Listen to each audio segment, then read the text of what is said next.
And we will be until it stops. Even if someone gets hurt. Yes. Someone will eventually get hurt.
Hi and welcome back to Animal Liberation TV.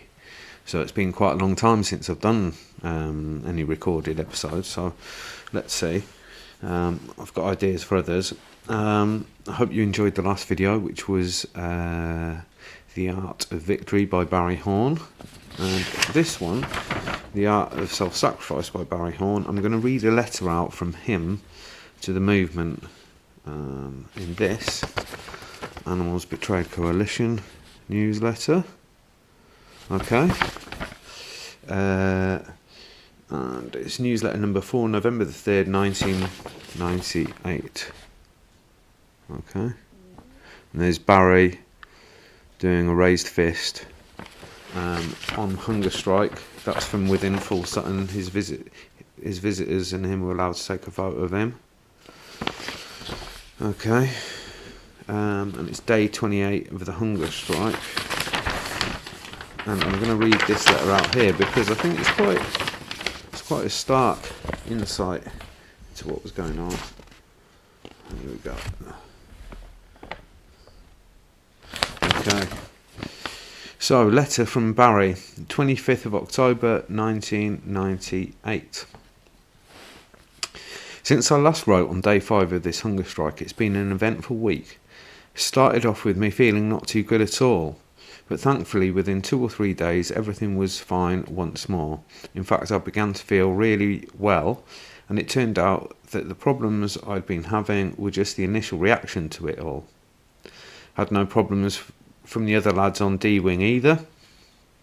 People were asking me how I was all the time and talking to me about it all, which was good. Gave me the opportunity to explain all about Labour's broken promises and such like, and quite a few of them were supportive and wished me success. On the Monday, day 6, well, I was still working as a wing cleaner. My job was to clean one of the spurs on the wing every day. What a nightmare that was on this particular Monday morning. With no food going in, then I've no energy at all, so I kept having to sit down and recover, my head spinning, feeling exhausted, out of breath, etc. Consequently, at midday, I informed one of the screws that was it. I couldn't do the job anymore and take me off the job at the end of the day. He did better than that. An hour later, he came back and told me not to bother cleaning in the afternoon. I was off the job there and then. Suited me fine. I spent a very relaxing afternoon lying on my bed, catching up on sleep and taking it nice and easy. Just what I needed.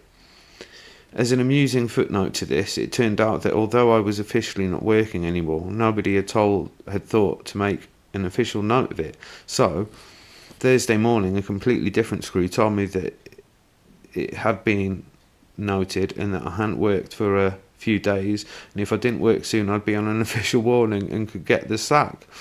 Such is the organised running of Full Sutton.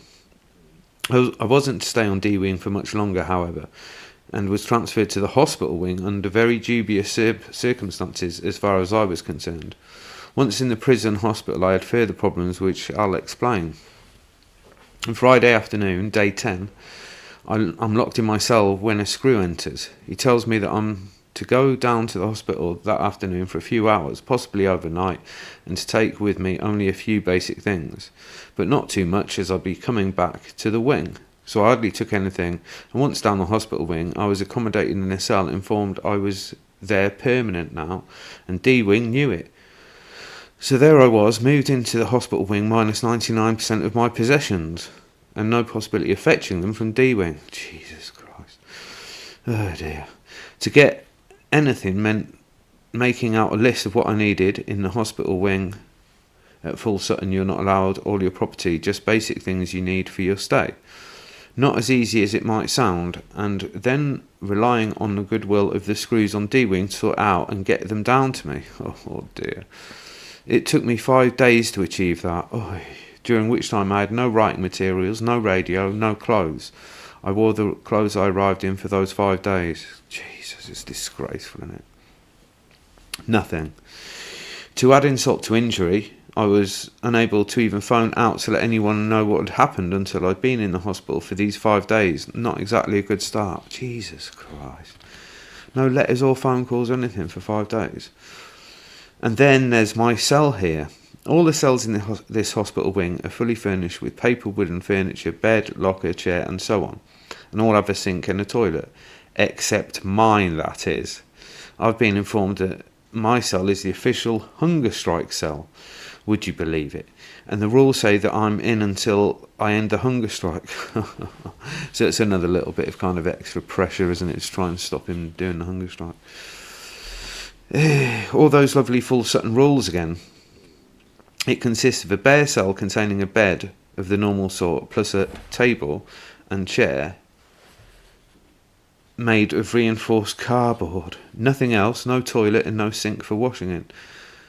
I urinate in a plastic bottle and I have to wait for the door to open in the morning before I can visit the washroom and even brush my teeth, let alone wash. Disgraceful, isn't it? I'm the only one in the wing who this applies to.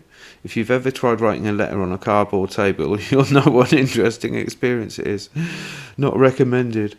In fact, the cell I'm in, furniture and all, is a disgrace and smacks of punishment for having the audacity to cause waves in the choppy sea that is Full Sutton. Rules are rules, though, and at this place the rule book is the most important book ever printed. So I settle down to make the best of a bad job. As always, I adapt and get on with it. Incredible. It's day 19 as I write this, and I've been in hospital for 9 days now. During that time my condition has deteriorated a little. A week ago I felt really good, but now I'm feeling more and more tired and having to move slowly.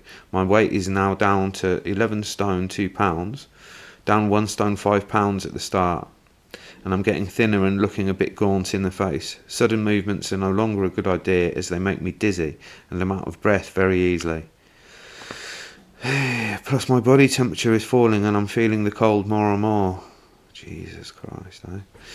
Had a bit of a scare on Thursday morning. It was 8 AM and we hadn't been unlocked yet, so I was still in bed keeping warm when the hospital cleaner came to my door with water. Did I want some? Well, I did, so completely forgetting myself, I jumped out of bed and over to the door with my cup, and the next thing I knew was when I hit the floor. I blacked out for a split second. I forgot the first rule of hunger strikes. Always move slowly. I will in future. All in all, though, everything is going well. And I'm settled into my hospital cell for the duration of this protest. No matter how long it takes, there will be no weakening or thoughts of surrender from me. Wow. Wow. If that's what New Labour expect, then they're going to be sadly disillusioned. That's because it's not just me. The whole movement is in on this, and we can't be beaten. I'm the one on hunger strike, but it's all of us who are fighting. We never lose, and I believe that. So on to victory, an end to vivisection, and freedom for so many animals. I can't wait for that day. Yeah, well, we all feel the same, but it's still a long way off. Even now. On a different note, thanks to everyone who has written to me and supported me. I haven't been able to answer my letters, but be assured I value every one and I get and take strength from each one. And I emphasise one thing though. While it's okay to question my judgment in taking on this third hunger strike. It's definitely not okay to question my reasons and to suggest it's for reasons other than what I say it is, i.e. an end to vivisection. To do so is to display disunity at a time when such could bring defeat, and it weakens our whole fight during this protest, not to mention bringing encouragement to our enemies. Could I please ask people to refrain from doing this? For the cause, Barry. And I think that letter speaks for itself, doesn't it?